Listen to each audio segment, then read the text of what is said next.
राज्याचे उपमुख्यमंत्री एकनाथ शिंदे यांना जीवे मारण्याची धमकी देण्यात आली। गोरेगाव पोलिसांना अज्ञात व्यक्तीने या संदर्भातला एक ईमेल पाठवलेला आहे। तर मंत्रालय आणि जे मार्ग पोलीस ठाण्यामध्ये धमकीचा ईमेल पाठवण्यात आलेला आहे। महत्त्वाची आणि मोठी ब्रेकिंग न्यूज आपण पाहतोय। एकनाथ शिंदे यांना जीवे मारण्याची धमकी देण्यात आली।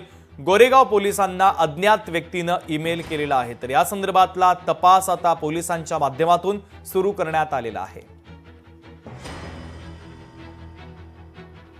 मला वाटते राज्यामध्ये कायदा आणि सुव्यवस्था राहिली का नाही अशी शंका निर्माण होत्या, कारण की आता लोकांचं धाडस वाढलंय उपमुख्यमंत्र्यांना धमकी द्यायचं। मला वाटते पोलिसांनी त्याचा छडा लावावा, त्यांच्या सुरक्षा व्यवस्थेत योग्य पद्धतीनं खबरदारी त्या ठिकाणी घ्यावी अशी माझी साधारणपणे अपेक्षा असते। उपमुख्यमंत्र्याच्या गाडीला बॉम्ब निवडण्याची धमकी येते, मग सामान्य माणसाचं काय?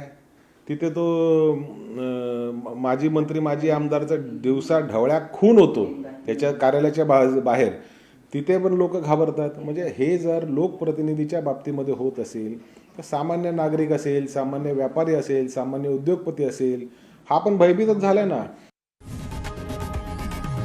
लोकशाही मराठी ऐका, पहा, जागरूक रहा।